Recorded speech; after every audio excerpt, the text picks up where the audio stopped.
Muy buenas noches, gracias por la sintonía.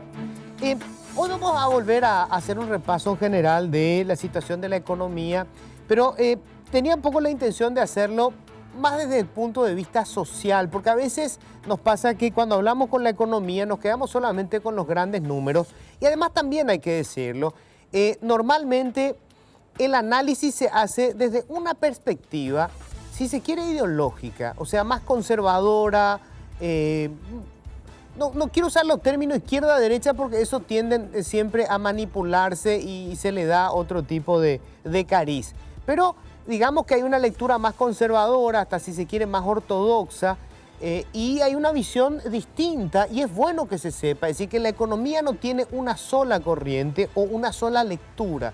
Por eso hoy quería justamente hacer una lectura diferente, escuchar versiones diferentes, porque eso enriquece el debate y puede permitirnos a lo mejor construir soluciones más efectivas de las que hemos tenido ahora en términos sociales, porque hemos encontrado soluciones a algunos problemas económicos, pero se solucionaron solamente los grandes números, pero en realidad cuando aterrizamos y cuando vemos qué pasó con la calidad de vida de la gente, porque en definitiva para eso es todo lo que hacemos, y los resultados no son precisamente los mejores. Así que ya les cuento, hoy estamos con Fernando Massi, economista. Hola Fernando, gracias por venir. ¿Qué tal, Luis? Muchas gracias por la invitación.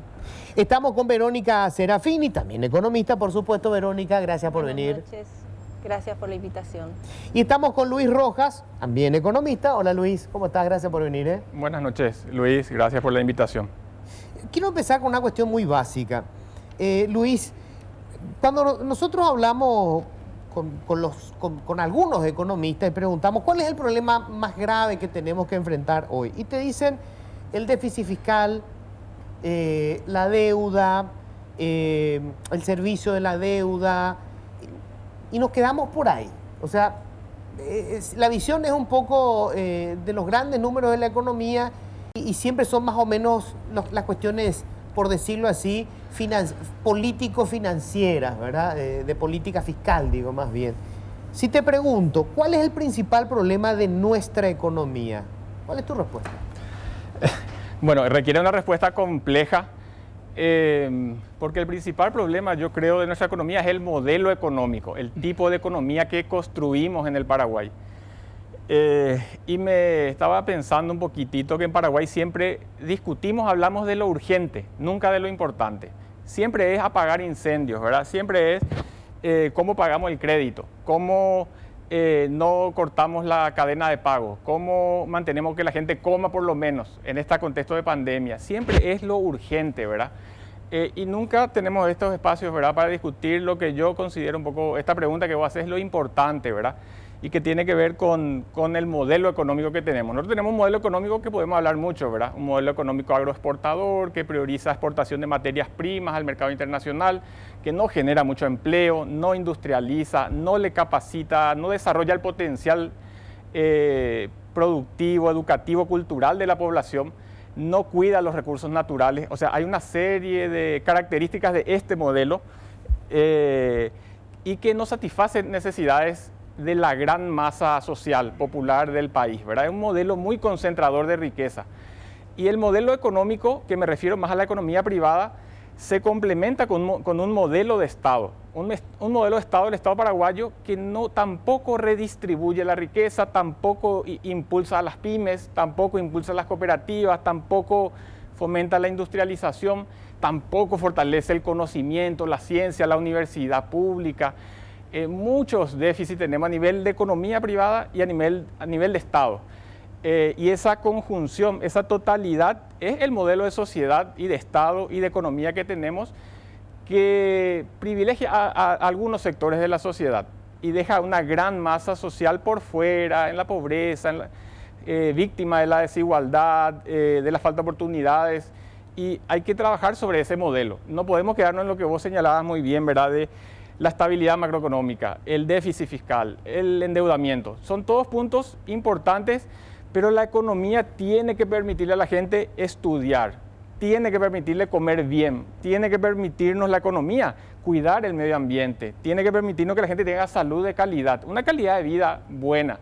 Ese es como el fin de la economía. Pero lastimosamente en nuestro país y en muchos lugares, la economía se redujo a una cuestión de equilibrios macroeconómicos, de grandes números, de estabilidad en teoría, pero que la gente no vive bien, ¿verdad? Entonces, hacia esa discusión creo que es necesario avanzar y para eso necesitamos recuperar una perspectiva histórica. Nosotros siempre estamos en el problema de hoy, ¿cómo solucionamos esto? ¿Cómo tapamos el agujero? ¿Cómo recaudamos para cubrir algo? Pero nunca vemos el proceso social paraguayo. ¿Por qué tanta tierra está concentrada en pocas manos? ¿Por qué el Estado paraguayo recauda tan poco? ¿Por qué la corrupción es endémica y sistémica en el Paraguay? Porque es un sistema, no es algo ocasional. Y todo esto son productos históricos, de una historia que se puede conocer, que de hecho hay muchos estudiosos, pero que no son temas de debate público y son necesarios que sean debatidos, ¿verdad? Verónica, cuando la gente escucha esto, despierta enseguida todos los fantasmas que se han construido a lo largo del tiempo de el comunismo, ahora tenemos el chavismo, el modelo del socialismo del siglo XXI. Pero cuando nosotros hablamos de crear un modelo distinto, hablamos de salir del capitalismo, hablamos de salir digamos, del modelo que hoy rige en el mundo, en la mayor parte del mundo, o hay cosas que tenemos que hacer dentro de este mismo modelo que hoy es absurdo que no la hagamos. A ver, primero vivimos bajo el mito del capitalismo. Hay que hacer esa aclaración también, porque parte del capitalismo es el funcionamiento del mercado. Y si queremos hablar de mercado, en Paraguay no podemos hablar de mercado tampoco. ¿Por qué? Y porque en general no podemos hablar de competencia de mercado. Es una economía pequeña con 3 o 4 proveedores grandes que son fijadores de precios. No sé, tal vez el rubro de las peluquerías de mujeres sea competencia perfecta porque hay muchas segmentadas por barrio, cobran de acuerdo a la oferta y la demanda. Pero en el resto de los casos es mentira cuando se habla de dejar a la competencia que fije.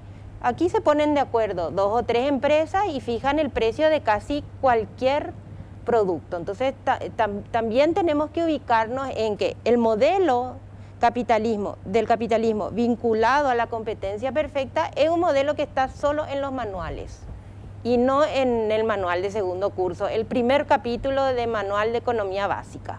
O sea, eso también tenemos que desmitificar. Y lo otro es que cuando hablamos de estos temas, no nos estamos entrando al socialismo. Cualquier universidad norteamericana, desde la de Chicago hoy, cualquier universidad hoy se salió de la idea del crecimiento económico como el único rol, como el único fin de la economía y ya incluyó otros aspectos. En ninguna universidad, hoy en cualquier universidad del mundo se habla de desigualdades. Y eso no significa que una cátedra esté impulsando la lucha de clase no. Eso ya se superó. Cuando se habla de mejor distribución del ingreso, no estamos hablando de socialismo, estamos hablando de cualquier país europeo, de los tigres asiáticos que lograron implementar un modelo, una estructura económica que generó empleo y que por la vía de empleo también se redistribuyó. Lo que nosotros tenemos como sistema tributario es un sistema tributario casi de 2 siglos atrás en cualquier país desarrollado hoy. No hay ningún sistema tributario que sea como el nuestro en un país desarrollado capitalista. O sea, entonces tenemos que, esta discusión a veces parece que viviéramos en una isla pensando en que lo que no es, lo que nos gusta es socialismo o es el cuco. Cuando que los límites hoy en las discusiones ya superaron ese es un resabio que nos dejó Stroessner y que nosotros no lo podemos superar, no lo estamos pudiendo superar. Fernando, si bien vos nunca estuviste en la administración pública propiamente, estuviste acompañándolo a Dionisio, digamos, asesorándolo, y tuvieron la gimnasia de, desde la administración del Estado, intentar hacer este tipo de cambios. ¿Cuál es tu visión de ese? ¿Por qué no podemos avanzar en este debate y buscar cambiar el modelo y que el resultado sea lo que busca en realidad cualquier modelo del mundo, que la calidad de vida de la gente mejore, ¿verdad? Porque para eso construimos el Estado, todo esto tiene ese fin, ¿verdad? Vivir mejor. Si no, desarmamos todo y nos vamos a la selva. Yo creo que las veces que me tocó estar tanto en el gobierno de Nicanor Duarte como en el gobierno de Lugo, no entramos ahí para repetir de lo mismo. Entramos con nuestras ideas, entramos con nuestras sobre políticas públicas, sobre qué es lo que hay que cambiar. Y yo creo que se hicieron cosas interesantes en ambos gobiernos dirigidos justamente a ir gradualmente cambiando este sistema, este modelo, ¿verdad? Pero lo que también hay que tener en cuenta es de que, como nos decía también un exministro de Chile, cuando nosotros planteamos la reforma tributaria del año 2004, uno cuando entra al gobierno a trabajar al Estado tiene que ser no solamente un técnico, sino que también tiene que ser un tecnopol, nos decía. O sea que hay que entender, es decir, las políticas públicas se crean no solamente porque existe una buena voluntad por parte de los técnicos que ven, que ven cierto rumbo a seguir para cambiar cierto tipo de cosas, sino que también en la factibilidad política y en cómo se hacen esas alianzas políticas para lograr esa factibilidad. Es decir, no se puede lograr el 100%. Y bueno, esa es una cuestión también muy importante porque el Estado, en cualquier país del mundo, tiene la influencia de los sectores políticos, pero tiene también influencia de sectores corporativos, empresariales, ¿verdad? Esas influencias se hacen a través de los lobbies, se hacen a través de diversos mecanismos. Pero en el caso de Paraguay, el Estado paraguayo está bastante atrapado por esos sectores de interés. Es decir, por un sector político mayoritario que no es muy afín al cambio, que es más afín a seguir con esa política clientelística y de corrupción, y de un sector privado que atrapa al Estado, que atrapa al Estado en sus decisiones de políticas públicas, que atrapa al Estado inclusive en sus propias instituciones, cuando están representados, cuando son juez y parte de una decisión de política pública. Fíjate, por ejemplo, estamos hablando acá bien de la cuestión de mercado y la competencia. La CONACOM, que es nuestra agencia del Estado de antitrust, como decirle, para regular la competencia en el mercado, ¿verdad? Los miembros de la CONACOM, los miembros de la CONACOM solamente pueden ser nombrados, antes de ser nombrados por el Poder Ejecutivo, tienen que tener el visto bueno del sector privado o de los gremios empresariales. Es decir, yo voy a regular el mercado, entonces yo voy a regular para que aquí la cancha sea igual para todos, ¿verdad? Que no haya, que haya lo menos posible monopolios u oligopolios. Pero resulta que yo, como miembro de la CONACOM, que tengo que ser totalmente neutral y tengo que ser un árbitro, tengo que tener la conformidad de los gremios empresariales o del sector privado para ser miembro de la CONACOM. Como eso hay muchos ejemplos dentro del Estado paraguayo, ¿verdad? Y entonces estamos un poco atrapados en la cuestión de si no tenemos la mayoría de los políticos que acompañen un cambio, que quieren seguir con sus costumbres clientelísticas, por un lado, y por otro lado, si tenemos un sector empresarial o una cúpula, digamos, porque yo no quiero involucrar a todo el sector empresarial, hay muchos sectores empresariales que son muy competitivos, que entienden lo que es estar en una economía capitalista. El Estado es parte de la economía capitalista, como decía Verónica, tener un sistema tributario moderno es parte del sistema capitalista, no lo tenemos, ¿verdad? Y entonces si tenemos ciertos gremios empresariales que vienen con prácticas antiguas, que no son las prácticas del capitalismo, ¿verdad? Entonces, nosotros no podemos avanzar ni pensar eso de socialismo. ¿De qué estamos hablando de socialismo? O sea, vamos a ser claros históricamente. El modelo socialista de la Unión Soviética, eso terminó, fue un modelo que no solamente terminó, sino que fracasó en términos económicos y en términos inclusive de calidad de vida de sus habitantes. ¿Cuál es el modelo que se puede decir socialista que combinó la economía capitalista con un estado de bienestar, que fue el modelo de la socialdemocracia europea? Y esa socialdemocracia europea impuso un estado en donde el estado de todas las fallas de mercado defiende a la población, protege a la población.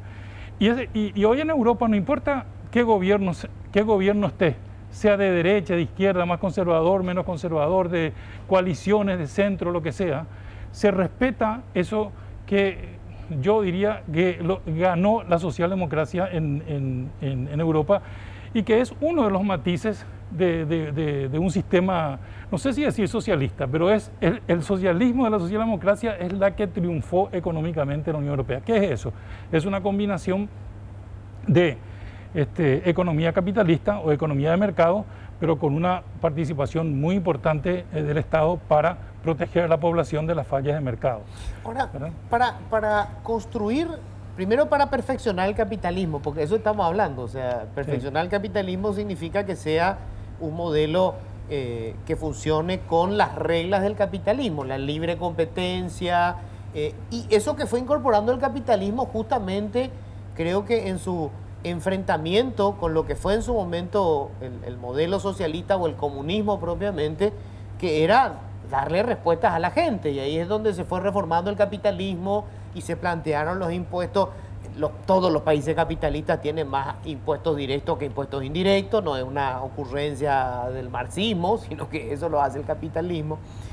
Pero para construir eso, los que hoy ganan con el status quo, tienen que dejar de ganar, porque parece que ese es el pánico que tienen. Si cuando nosotros hablamos de esto, los ojeros, los ganaderos, se vuelven todos locos, o los que tengan, digamos, una posición oligopólica o monopólica en el mercado, ¿ellos tienen que dejar de ganar, hay que destruir para construir un modelo nuevo, o en realidad hay que reformar y ajustar? Sí, esas las grandes preguntas, Luis. Y por eso también, porque hay grupos de poder que salen ganando con esto que decimos, el modelo de producción de soja extensiva, de ganadería a gran escala, de contratos con el Estado, de ser proveedores del Estado. Hay sectores que ganan mucho con este modelo económico, este tipo de capitalismo dependiente, subdesarrollado, muy precario, ¿verdad?, que tenemos en Paraguay. Y esos sectores se oponen a los cambios, a que eliminar la corrupción, se oponen tenazmente, eliminar el contrabando, se oponen la mafia de las tierras, se oponen porque hay gente que sale ganando, pagar más impuestos, se oponen porque, bueno, salen bien parados evadiendo impuestos y pagando pocos impuestos, deforestando, contaminando tierra, agua. O sea, los efectos de la rentabilidad de muchos sectores son contrarios al interés general, al beneficio mayoritario. Por ejemplo, la destrucción ambiental. Por ejemplo, el contrabando. El contrabando tiene pequeños grupos que se benefician del contrabando en múltiples aspectos, digamos. Y eso perjudica a toda la economía, la industrialización, la agricultura campesina, el contrabando de hortalizas, de frutas. Pero hay ganadores en el sector público, en la aduana, en los entes de control y en actores privados que generan ese movimiento económico. Entonces hay que ir contra eso. O sea, sí hay intereses económicos que una democratización de la sociedad, un cambio económico, un cambio en la tenencia de la tierra, un aumento de la presión tributaria va a afectar intereses económicos. Eso es indudable. No se puede cambiar sin afectar ningún interés de gente que lucra con la corrupción, con la especulación inmobiliaria, con muchos aspectos nocivos, digamos, para una economía. Entonces sí, lo que decía Fernando es muy cierto, ¿verdad? No solamente soluciones técnicas necesitamos, sino técnicas y políticas. Necesitamos entender que son problemas políticos y tienen que resolverse políticamente, debates políticos, participación ciudadana y avanzar en ciertos cambios, ¿verdad? Pero esos cambios nunca vienen de arriba hacia abajo, de instancias muy alejadas de la gente, digamos, de decisión. Allá en el Senado, allá el presidente, el ministro de Agricultura. Los cambios vienen cuando la gente exige. arancel cero, por ejemplo, los estudiantes universitarios, o salud pública, o los campesinos acceso a la tierra. Solamente un poco por el lado de la presión ciudadana, social, uno obtiene resultados porque siempre está chocando con intereses muy poderosos, ¿verdad?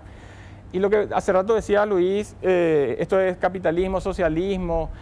Yo creo que esos modelos teóricos son muy importantes como herramientas de análisis. El capitalismo es esto, ¿verdad? Mercado y propiedad privada, libre comercio. Socialismo es el Estado gerenciando los distintos aspectos de la vida económica. En el medio hay como modelos mixtos, ¿verdad? Lo que decía Fernando, la economía social de mercado, modelos keynesianos, ¿verdad? De mercado con intervención del Estado. O sea, son útiles los modelos para debatir y buscar alternativas. Pero lo que no estoy de acuerdo es que esos modelos sean recetas que se imponga a un país. Vamos a ser socialistas y acá está la receta. Vamos a ser capitalistas y esta es la receta que nos traen y tenemos que cumplir. Yo creo que cada país tiene que pensar de acuerdo a sus necesidades, sus recursos, sus potencialidades, qué puede hacer. Y en algunos aspectos el Estado es crucial, es central para desarrollar, por ejemplo, en Paraguay, el arte, la cultura, la ciencia, el deporte están muy en un segundo, tercer piso, allá abajo en el sótano, porque no hay suficiente estímulo, no hay inversión, no hay capacidad. El Estado puede dar un enorme empujón al mundo científico, artístico, deportivo, por ejemplo, como ocurre en otros países, ¿verdad? Donde un artista, un deportista, un científico, es una gran inversión para el Estado, promoverlo, hacerlo superarse, ¿verdad? Entonces ahí identificamos que el Estado puede tener un rol muy importante, o empujando a las pymes, para que las pymes despeguen. Quiero justamente parar ahí porque quiero preguntar esto. Yo coincido en que el Estado es una herramienta clave, fundamental e insustituible para construir ya sea un capitalismo moderno o un modelo híbrido propio que responda a nuestras características. Pero ¿qué pasa con este Estado que tenemos? O sea, ¿cómo reformamos este Estado? Porque este Estado así como está no funciona. Esta es una herramienta útil para los sectores hegemónicos del poder económico y político, para mantener el modelo prebendario, pero obviamente no sirve ni para ejecutar políticas públicas, ni para desarrollar políticas públicas, ni para seleccionar el personal adecuado para poder ejecutar las políticas públicas. ¿Qué hacemos con este Estado? ¿Cómo lo cambiamos? Yo creo, sin embargo, que ha habido avances dentro del Estado paraguayo a pesar de todas sus limitaciones, a pesar de lo pequeño del Estado paraguayo y de lo grande que le queda al Estado paraguayo, todas las funciones que debe cumplir uno en términos de protección social, que aquí Verónica mejor que yo, y otro en términos de inclusive crear las condiciones para un mayor dinamismo económico, más condiciones de mercado, que tiene que ver todo con la cuestión de la infraestructura física. Tenemos déficit en ese tipo de cosas, pero yo creo que ese es un déficit que nosotros hemos heredado de la dictadura y que en los años 90, por ejemplo, seguíamos nosotros con ese déficit. Pero a partir de los años 2000 empezamos a poner un poco más de dinero en salud y educación. Hoy decimos que salud tiene que tener un 6% del Producto Interno Bruto y tiene solamente 3%. Pero en los años 90 no tenía ni 1%, ¿verdad? La misma cosa con educación. Hemos ampliado, hemos hecho avances en cuanto a la cobertura, por ejemplo, en salud y educación, y en cuanto a todo lo que significa de ir bajando un poco esos indicadores muy malos de salud que teníamos. No es suficiente, pero se ha puesto dinero para combatir la pobreza, ¿verdad? O sea, se ha comenzado a hacer ese tipo de cosas. E inclusive los gobiernos que comenzaron, que tenían cierto signo, bueno, hasta cierto punto progresista, ¿verdad? Como en la parte social, por ejemplo, como las iniciativas que tuvo el gobierno de Duarte Fruto, pero más todavía el gobierno de Lugo, prácticamente en varios aspectos sociales, si no, corregime Verónica, los gobiernos posteriores, que no fueron necesariamente progresistas, han tenido que seguir invirtiendo, porque ya ha habido resultados y ya ha habido... Ahora, claro... Pero pasa con la eficiencia del gasto público, ¿sí?, y la eficiencia del Estado para ejecutar políticas públicas. A eso me refiero. Bueno, en un estudio, ese es un problema que tenemos en América Latina en general. Así como tenemos los impuestos directos los impuestos directos bajos. En América Latina también tenemos un problema de eficiencia del gasto público. Pero mucho se ha insistido en que acá nosotros vamos a solucionar todo con hacer más eficiente el Estado. En un estudio del Banco Interamericano de Desarrollo demuestra que Paraguay no está entre los peores en eficiencia del gasto público. Está incluso por debajo de la media latinoamericana según ese estudio en eficiencia del gasto público, en primer lugar. ¿Por debajo o por encima? Por debajo. O sea, está la media latinoamericana que indica no eficiencia del gasto público, que indica una malas prácticas en el gasto público, y el Paraguay se encuentra incluso por debajo, entre los países que están por debajo de eso. Ahora, eso no significa que no tenemos que reformar cosas, pero ¿qué dice este estudio? ¿En dónde está el problema del gasto público del Paraguay? No está tanto en la cuestión de salarios o en otro tipo de cuestiones relativas a los salarios, sino que están en las compras públicas. Y en las compras públicas es donde mayormente es uno de los lugares en donde se denota la corrupción en el Paraguay. Y es una alianza público-privada para delinquir, ¿verdad? Eso siempre fue así durante el tiempo de Stroessner, fue así después. Se empezaron a hacer ciertas reformas como la Dirección Nacional de Contrataciones y compañía, pero siempre le han buscado la vuelta para seguir teniendo. Y si uno mira técnicamente ese estudio en porcentajes, ¿dónde está el mayor peso? Y repito, el mayor peso está en la cuestión de las compras públicas, ¿verdad? Las compras públicas, es decir, el Estado que tiene que proveerse, el Estado con los pocos recursos que tiene, como el Estado paraguayo, y que todavía tiene que pasar por ese sistema de compras públicas en donde hay corrupción, y como lo vimos ya muy específicamente como en el caso de salud de la pandemia, que no es un caso que es por la pandemia, es un caso que siempre existió, en todos los ministerios siempre ha existido ese tipo de práctica.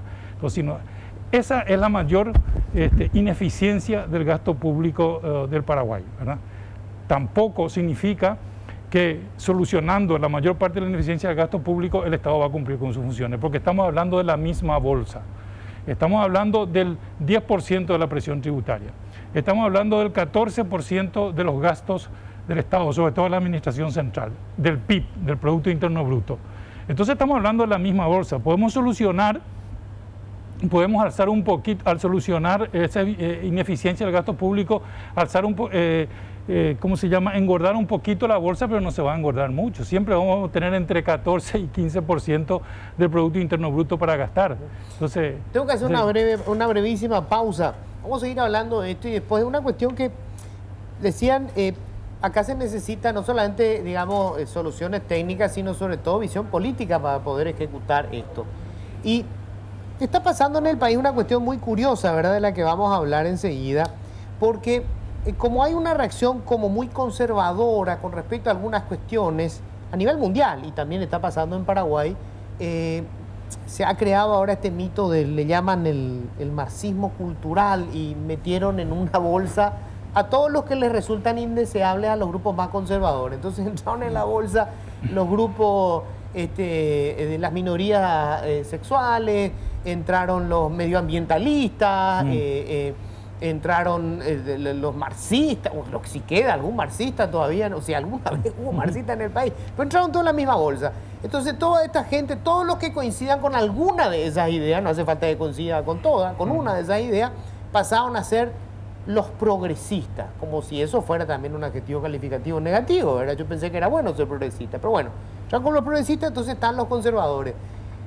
Esa división que hacen artificial no podría permitir construir, digamos, por lo menos algunos consensos de cierta clase política que puede estar en diferentes partidos políticos, ¿verdad? Los progresistas, entre comillas, pueden estar en diferentes partidos políticos. Pero lo vamos a hablar enseguida después de la pausa. Este tema de encasillar a la gente, imagínate que nosotros también caímos en lo mismo, porque yo le decía, vamos a traer a los economistas que tienen una visión distinta, no sé, una visión de izquierda, pero era una forma de decirlo, porque no es que ustedes sean necesariamente de izquierda.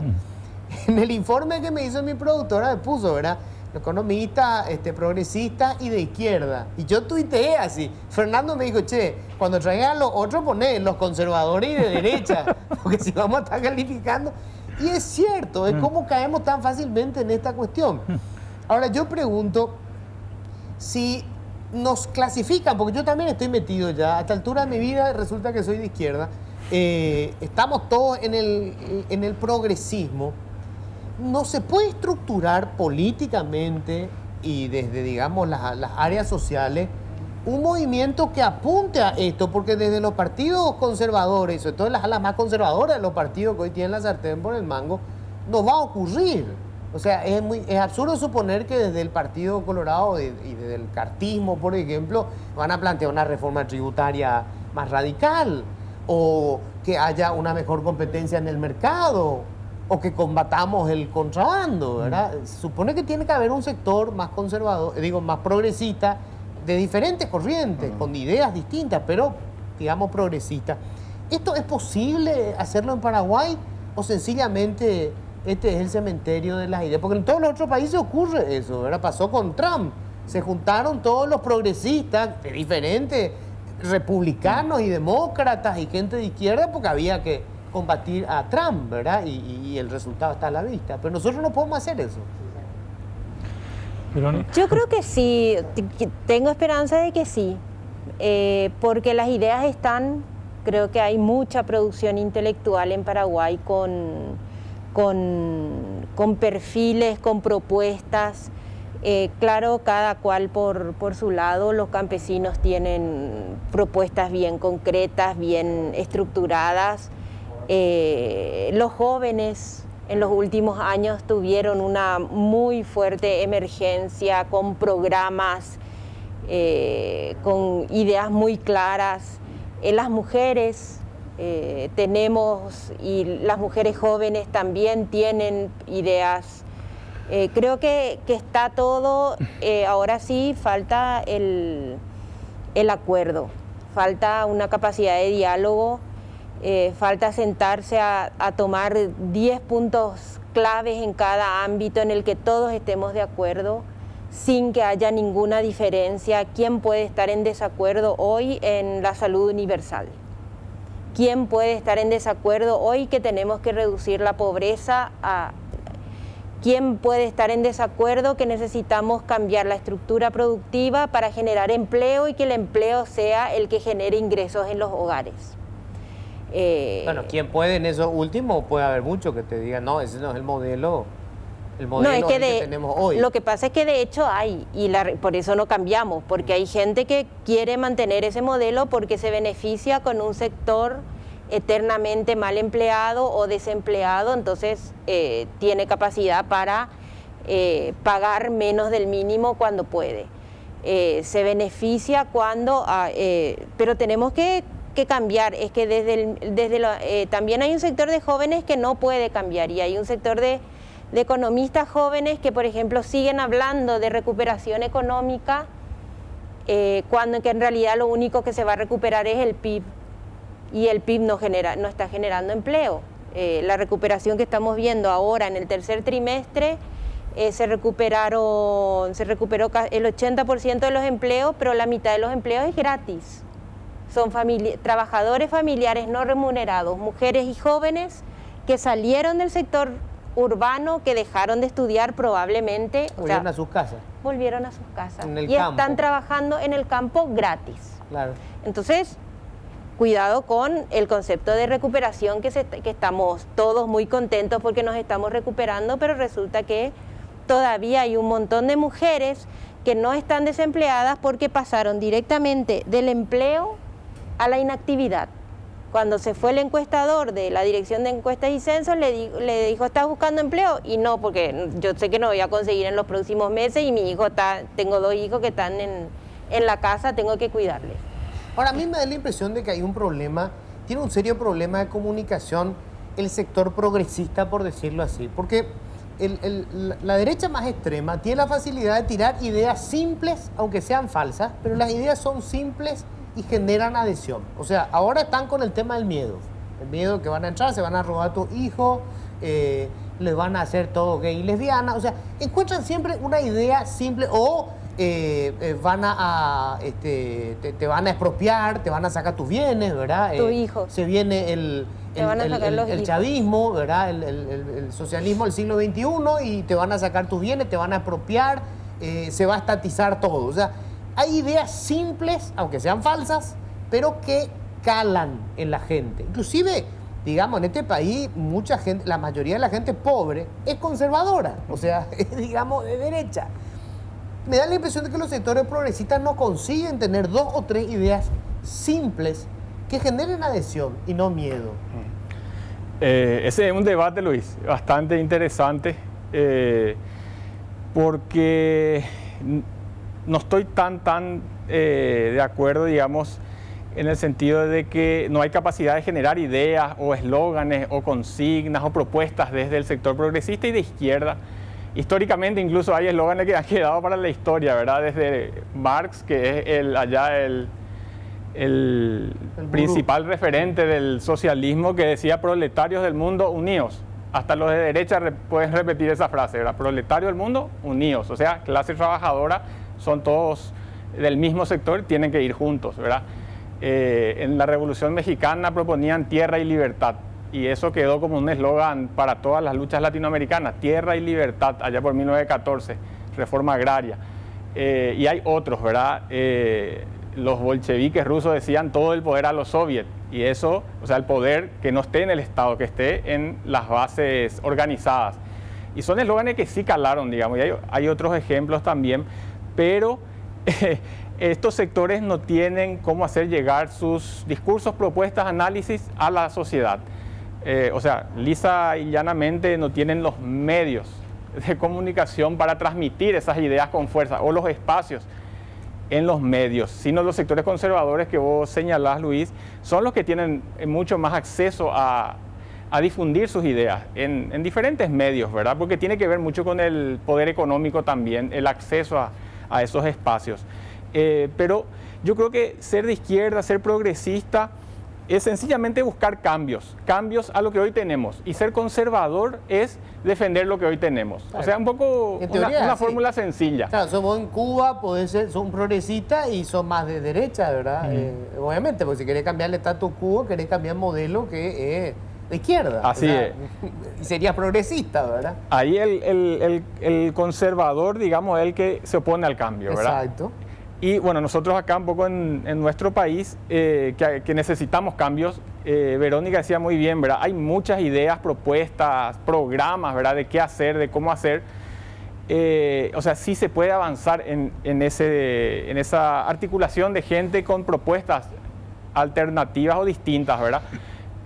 Pero no solamente hay ideas, sino hay una realidad social, económica, política que pide a gritos cambios. O sea, el nivel de crisis y deterioro social es grave, es profundo en nuestro país. El nivel de pobreza, el nivel de las condiciones de vida de mucha gente es muy mala. Las ollas populares expresaban esa carencia de alimentos, ¿verdad? Entonces, ollas populares por todos lados para comer, por lo menos, ¿verdad? La cantidad de gente que hoy día no tiene tierra o no tiene casa es impresionante. O sea, yo no tengo los datos, pero la gente que vive hoy día en alquiler o tierra que no es propia, aumentó muchísimo con relación a décadas anteriores, ¿verdad? O sea, hay un proceso de mucho deterioro y endeudamiento de la gente. La gente está sobreendeudada hoy en día, la gente, también las empresas y el Estado, ¿verdad? O sea, hay un fenómeno de sobreendeudamiento. Por eso yo pongo un poco en cuestión la viabilidad del capitalismo que tenemos, ¿verdad? Incluso en varios países, ¿verdad? Porque muchas veces se señala la crisis del modelo socialista de la Unión Soviética, como si fuese que el capitalismo actual es un paraíso terrenal. El nivel de destrucción ambiental que generó el modelo capitalista es terrible. Para la comunidad científica estamos avanzando hacia un abismo de calentamiento global, de un montón de problemas, ¿verdad? El tema en la salud pública que generó el modelo capitalista que tenemos es terrible. O sea, la gente que muere de cáncer, obesidad, desnutrición, diabetes, enfermedades cardíacas, se multiplicaron pero 5 o 6 veces, ¿verdad? En Paraguay y en el mundo. Estamos comiendo mal, comida chatarra, y es resultado de esa economía de libre mercado donde el Estado está ausente, ¿verdad? No cuida la salud pública, no cuida el medio ambiente, no cuida la vivienda de la gente. Entonces tenemos una sociedad casi sálvese quien pueda, la ley del más fuerte, que en el capitalismo el más fuerte es el que tiene más dinero, digamos, y mucha gente queda relegada, queda, como dice la música de Fito Páez, al lado del camino, ¿verdad? Pasa la sociedad y la gente que va quedando relegada. Y en Paraguay, el Estado que vos decías, Luis, ¿verdad? Este Estado que tenemos tan corrupto, tan cooptado, realmente un Estado muy sesgado hacia un sector. O sea, acá se cumple la Constitución Nacional en el artículo 109, defensa de la propiedad privada, a rajatabla, contra todo, seguridad jurídica, estabilidad macroeconómica, pero no hay el mismo énfasis en el derecho al trabajo, el derecho a la seguridad social, derecho a la alimentación, derecho a la salud y a la educación. Toditos están en la Constitución Nacional. Reforma agraria, Constitución Nacional. Eso está durmiendo en algún lugar, ¿verdad? Es esto nomás lo que importa, porque hay un poder que controla, digamos, ese Estado, y no logramos avanzar lo que vos señalás, ¿verdad? Que la sociedad logre presionar más en torno a un programa de cambios que hay propuestas, hay ideas. Yo aportaría mucho en el tema de la agricultura familiar campesina, me parece un factor de desarrollo importantísimo en empleo, alimentos, conservación ambiental, alimentación sana. Pero bueno, hay que proponer y hacer los debates correspondientes para que la gente tenga esos insumos, esas informaciones y poder acompañar. Bueno, se me va el tiempo para cerrar, Fernando. ¿Por dónde habría que empezar? O sea, hay demasiadas cosas que hacer, pero si tuviéramos que definir hoy, ok, empecemos por esto, ¿por dónde? Bueno, uno puede elegir diversos aspectos. Me preguntaba un colega uruguayo con quien estamos haciendo un trabajo en varios países de América Latina sobre crecimiento, sobre diversas dimensiones de desarrollo económico en los territorios de cada uno de los países. Me decía, yo no entiendo cómo un país que ha tenido por 15 años, me decía en un comentario, ¿no? Cómo un país que ha tenido por 15 años un crecimiento económico del 4 al 5% tiene un sector informal tan grande. No puede, es decir, el crecimiento económico tiene que ir con que la mayor parte de la gente tiene que tener jubilación, tiene que tener acceso a la salud y tiene que tener acceso a pero fundamentalmente eso que tiene que ver con la informalidad. En realidad que la informalidad tiene que ver tanto con la cuestión laboral como con la cuestión tributaria. Y te pongo otro ejemplo. Hay una encuesta que hace el Banco Mundial todos los años. Hay una encuesta del año 2016 que le preguntan a empresarios de Asunción y el Departamento Central sobre si les molesta o no la cuestión de la informalidad. Y hay un punto en donde ellos dicen, un 54% de la gente dice de que también le molestan las prácticas informales de sus colegas formales. 54%. ¿Y cuáles son esas prácticas? Y en que sus colegas formales, no todos ellos inscriben en IPS a sus empleados, y que no todas sus operaciones de sus negocios tributan.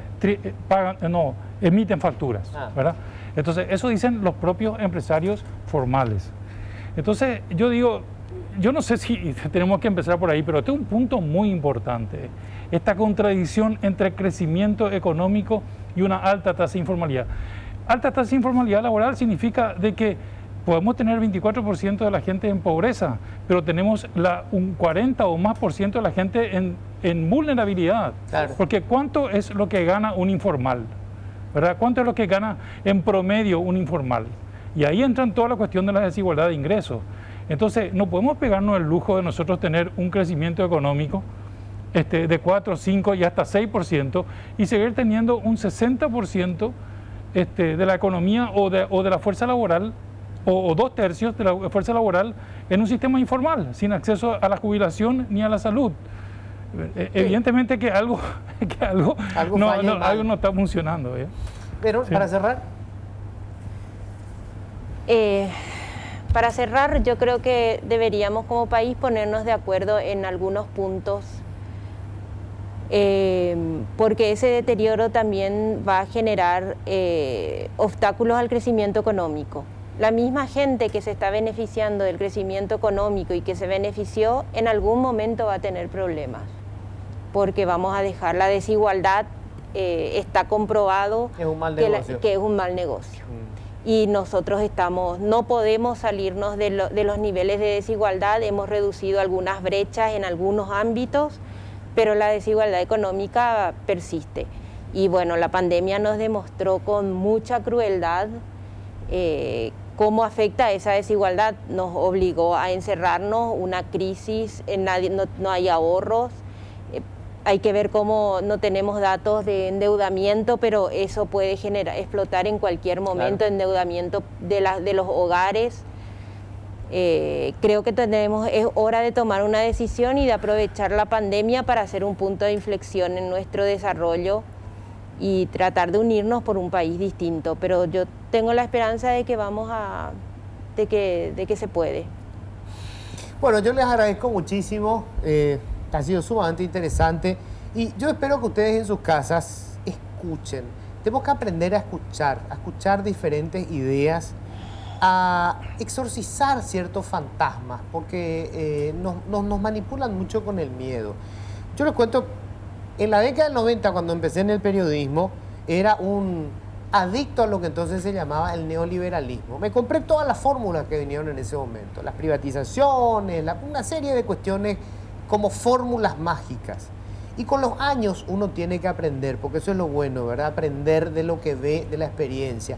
No hay fórmulas mágicas, pero hay experiencias de las que nosotros podemos aprender. El Paraguay lo vamos a construir nosotros. Y cuando hablamos del Paraguay hablamos de toda la gente que vive. De nada nos sirve acumular riqueza y estar encerrados en nuestras casas. Nuestros hijos tienen que salir a la calle, tienen que vivir, tienen que compartir. Porque, bueno, la vida son los otros, ¿verdad? Son las otras personas. Analicemos esto, intentemos construir un país mejor. Hacemos una breve pausa, enseguida tenemos más para compartir.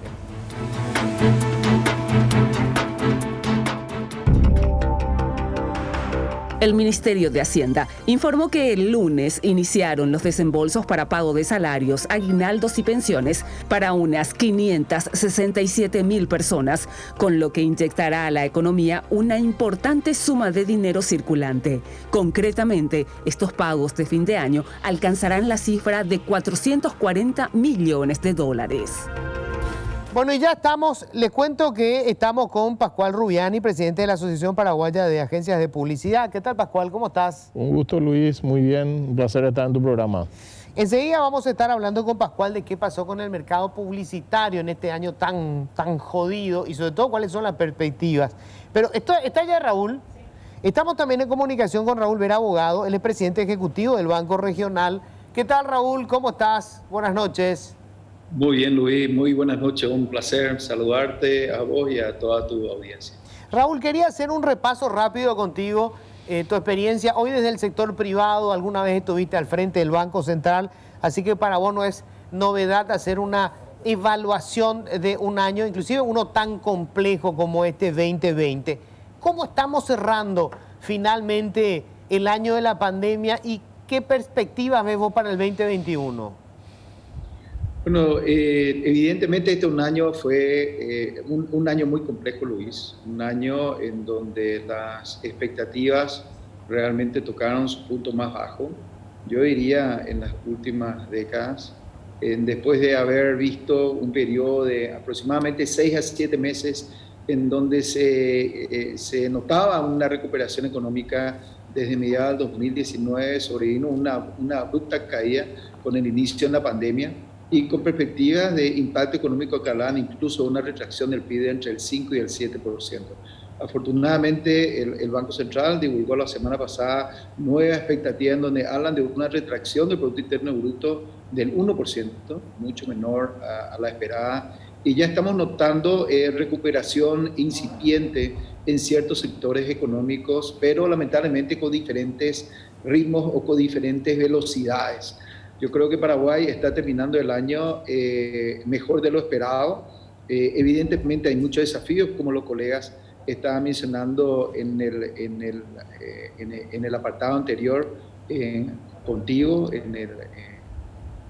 El impacto sobre el empleo ha sido importante, pero de todas maneras Paraguay está encarando el 2021 muy bien posicionado, con fundamentos macroeconómicos muy buenos. La posición de pago externa con reserva internacional es una de las más altas de la historia, con reservas en torno a los 10.000 millones de dólares y que representa cerca del 26% del Producto Interno Bruto, lo cual sugiere que el Banco Central tiene un poder de mercado para evitar cualquier fluctuación errática del tipo de cambio. Por otro lado, el sistema financiero está muy bien capitalizado, con muy buena liquidez. Ya se está notando un incremento en el ritmo de crecimiento interanual de la cartera de créditos en guaraníes, si bien en dólares todavía la variación es negativa, pero se ha notado en los últimos meses una recuperación del dinamismo económico a partir de un aumento de la demanda de crédito. Y la inflación está muy anclada. Paraguay se ha caracterizado en los últimos años, este año no ha sido la diferencia, a diferencia de otros países en la región como Brasil, en donde durante el periodo de la pandemia la inflación se duplicó, si bien niveles bajos todavía, pero se duplicó del 2 al 4%. En nuestro país la inflación está muy anclada.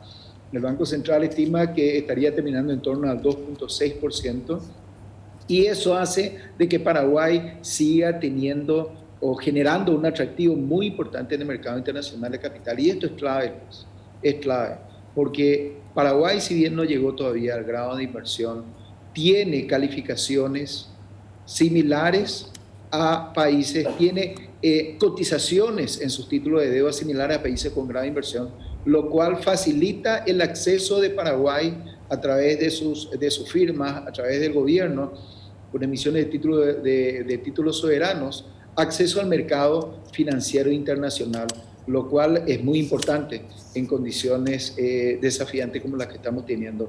Ahora, las condiciones domésticas son auspiciosas, no puedo decir que son excelentes, pero definitivamente son auspiciosas. Se está hablando de una convergencia fiscal en 4 años, que va a ser una convergencia gradual hacia niveles más sostenibles de déficit fiscal, pero las condiciones regionales y las condiciones internacionales siguen reflejando mucha volatilidad y mucha incertidumbre. Todos estamos siendo testigos del aumento de los casos de contagio en los principales mercados internacionales, Estados Unidos, Europa, y la recuperación económica en estas 2 regiones está tropezando, está desacelerándose.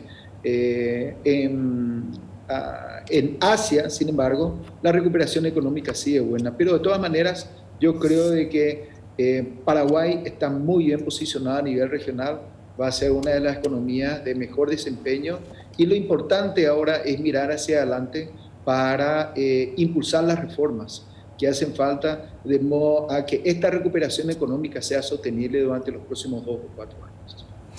Raúl, un placer siempre, creo que una visión bastante completa. Solamente para cerrar, ¿cuál diría vos que es el mayor riesgo que correremos en el 2021? ¿Dónde tenemos que poner los ojos siempre? Yo creo que tenemos que poner los ojos en el ritmo de reformas.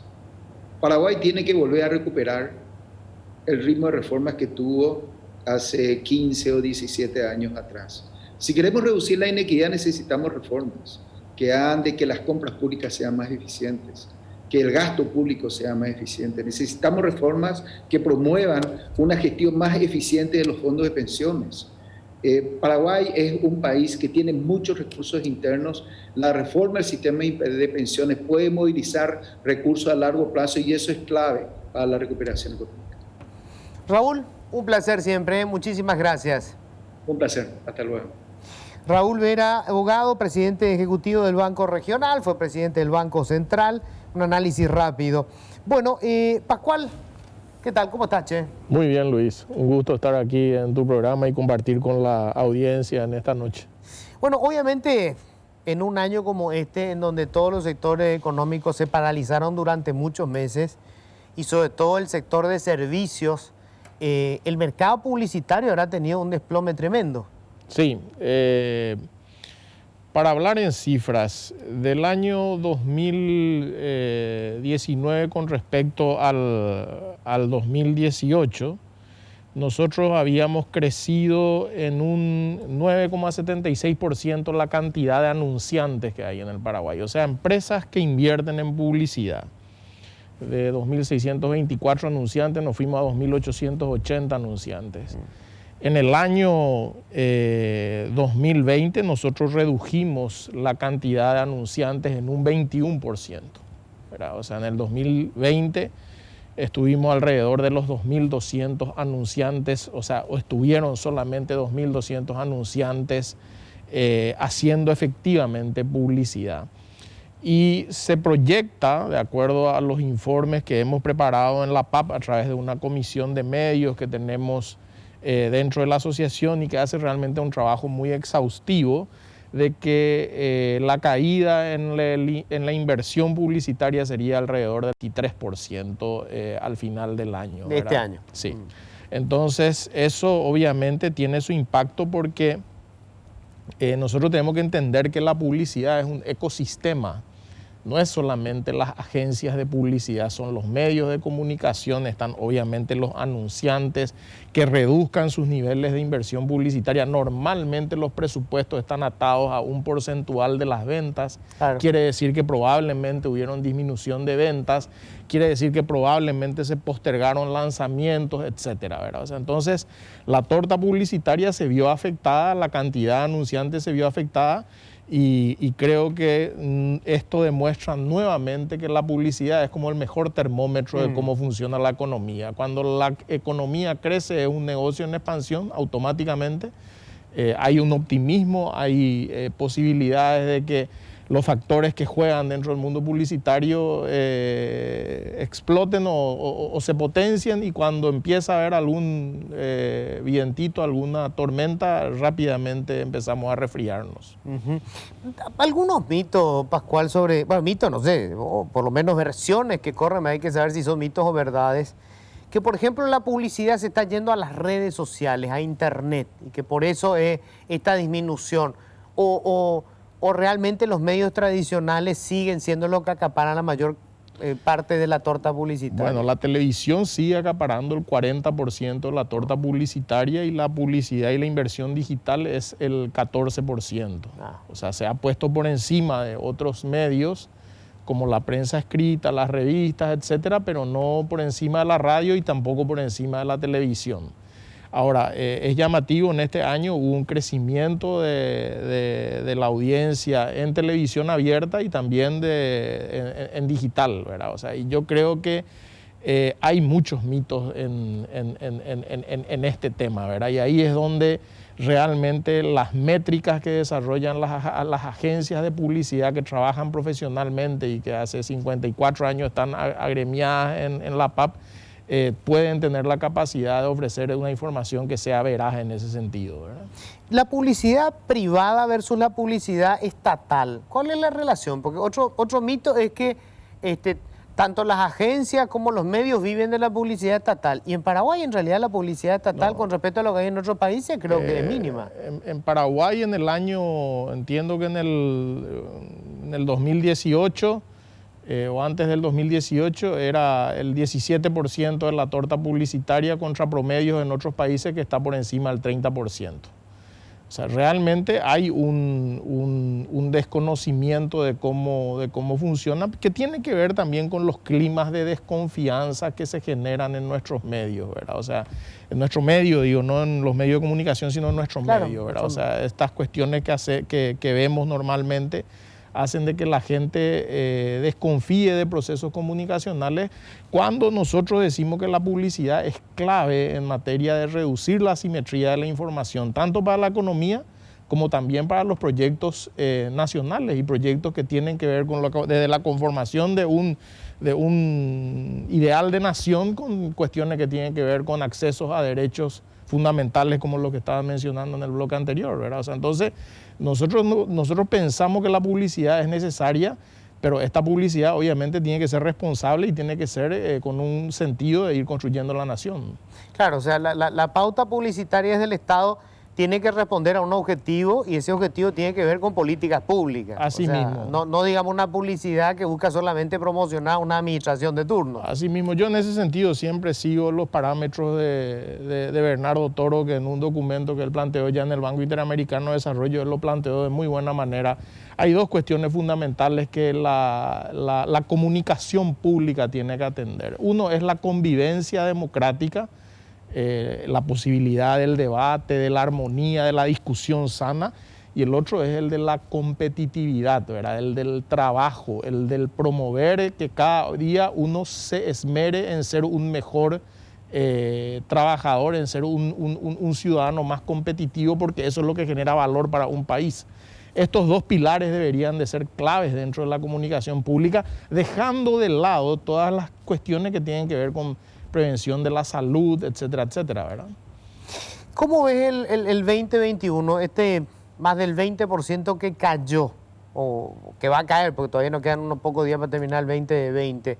¿Se recuperan al 2021 o se va a sentir todavía el efecto? Yo creo que va a haber una recuperación, porque sin duda la caída fue mayor en los primeros meses de la pandemia. En la medida en que haya actividad económica, obviamente y la publicidad es un engranaje del consumo.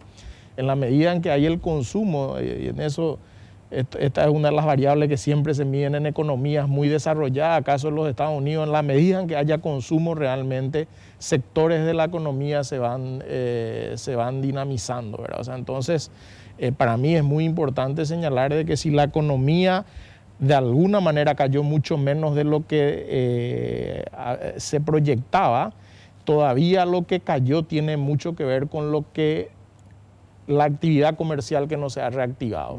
Y ahí yo quisiera decir algo, Luis. Nosotros tomamos una iniciativa en la Asociación Paraguaya de Agencias de Publicidad por el 54 aniversario e hicimos una campaña gracias al apoyo de todos los medios donde dijimos que la reactivación necesita publicidad.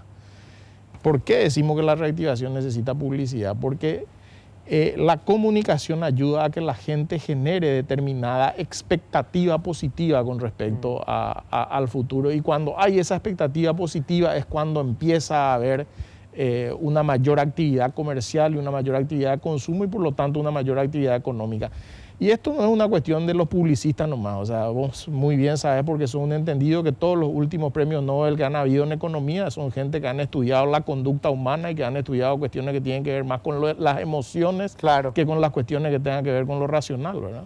Claro, claro. No, y de hecho, en este momento se convirtió en una cuestión clave la comunicación, lo que nuestro Estado prácticamente no tiene, porque hay una serie de emociones que son provocadas a partir del encierro, de la incertidumbre, de la ansiedad, ¿verdad? Y todo eso repercute incluso en, por decir, en el nivel de consumo que afecta al nivel de recuperación de la economía, que afecta a la generación de puestos de trabajo y, en fin, una serie de efectos sociales, ¿verdad? Así mismo, ¿verdad? O sea, yo recuerdo que yo tenía un profesor de economía política en el colegio que decía que la economía es como esos hilos donde se cuelgan las ropas, vos quitas una pinza y se mueve todo, ¿verdad? O sea, lo que ocurre tiene muchísimo que ver con eso que decís, es una cadena, ¿verdad? Es un engranaje, ¿verdad? Y algo de repente falla en ese engranaje y obviamente se reduce la actividad económica, ¿verdad? O sea, en ese sentido creo que ese es uno de los valores fundamentales de la publicidad. Otro tema, Pascual, que me llama siempre mucho la atención. En los últimos años aparecieron un montón de medios nuevos, bueno, en el cable ahora tenemos canales de noticias, digamos más radios, y el mercado publicitario sigue siendo más o menos, o sea, la torta publicitaria sigue siendo más o menos la misma.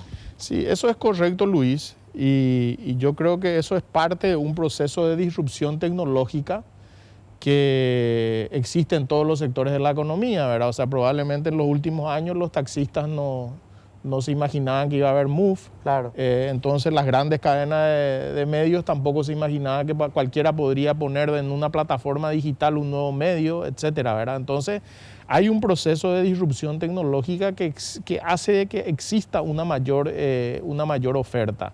Y eso obliga a que exista también un reformulamiento en las distintas estrategias y en los distintos modelos de negocio.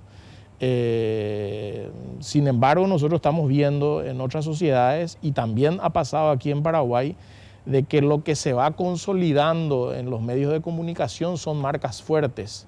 Son las marcas que tienen una credibilidad periodística y que están construidas en el tiempo y que están construidas profesionalmente.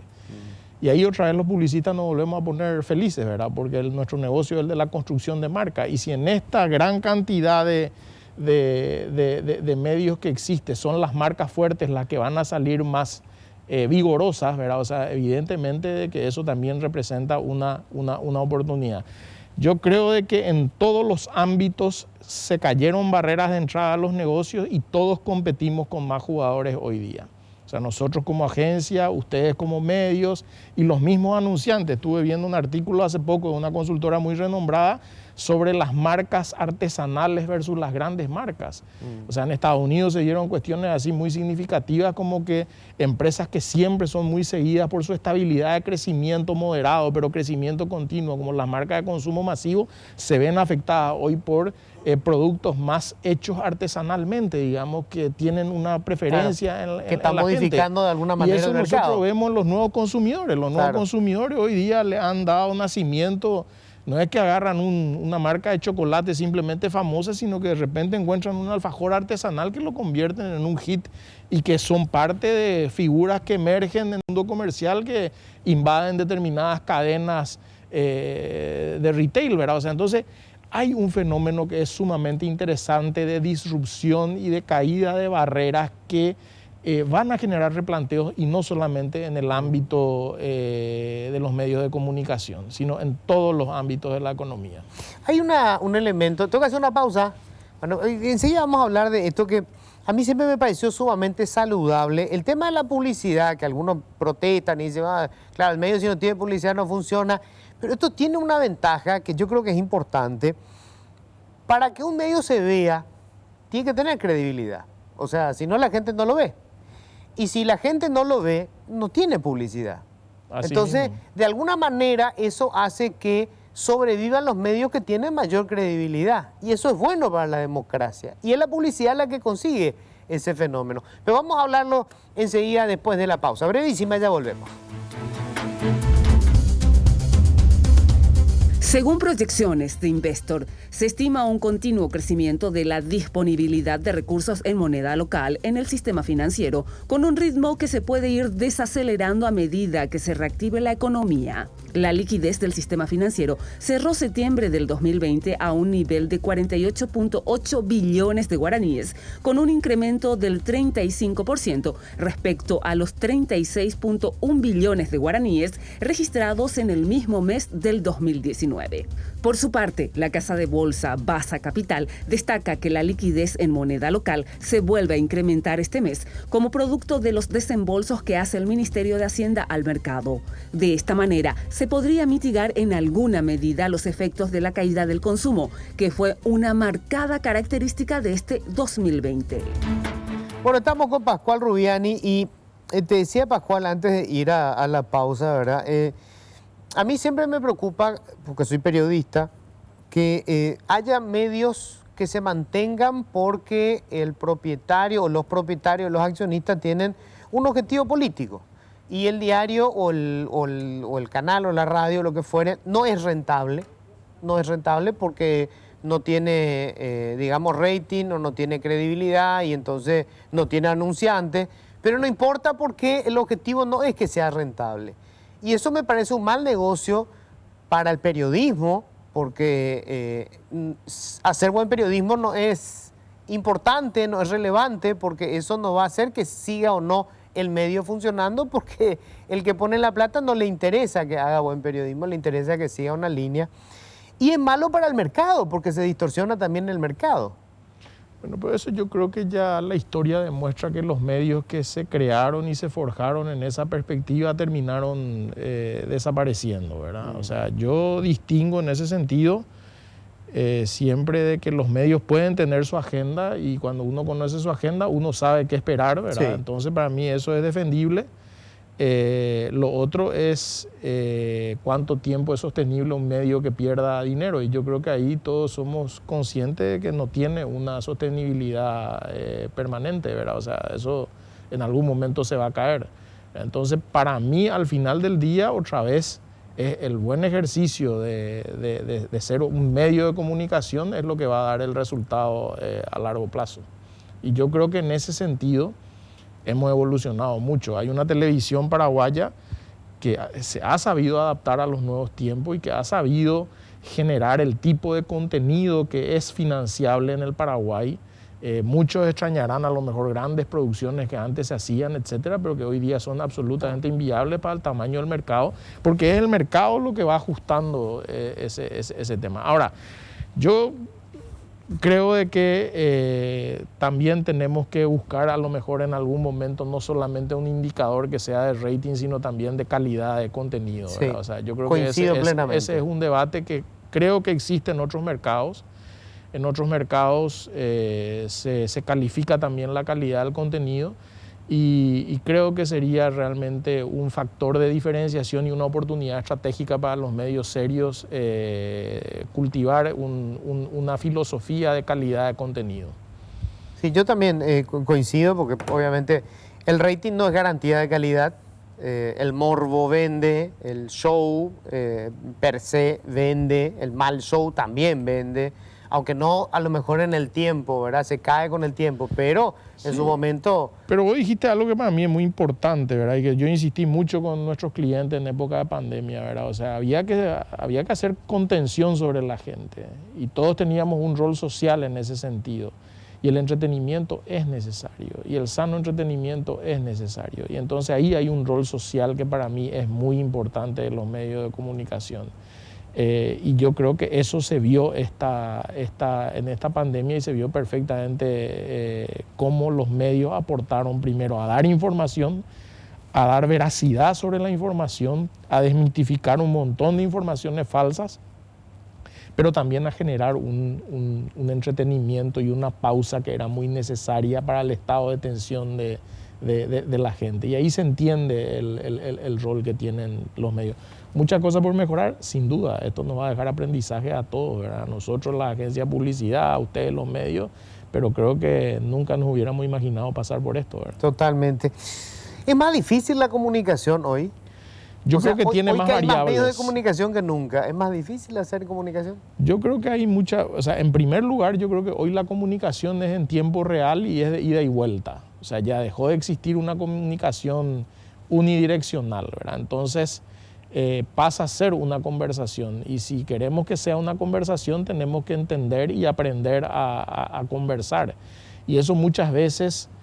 a las marcas le cuesta mucho, porque yo siempre le digo a mis clientes, las marcas no son dioses, o sea, las marcas se van a equivocar y de repente reconocer las equivocaciones es algo que nos cuesta, etcétera. Nadie es perfecto, ¿verdad? O sea, entonces el conversar significa reconocer tus vulnerabilidades, reconocer tu deficiencia, decir que todavía tenés que mejorar un montón de cosas, y eso cuando lo haces desde una marca que no te das el privilegio de aceptarte como sos porque vos tenés que vender siempre, muchas veces es complicado, ¿verdad? Entonces es más difícil comunicar desde ese punto de vista porque ya no hay un control del proceso de la comunicación. El proceso de comunicación está absolutamente democratizado.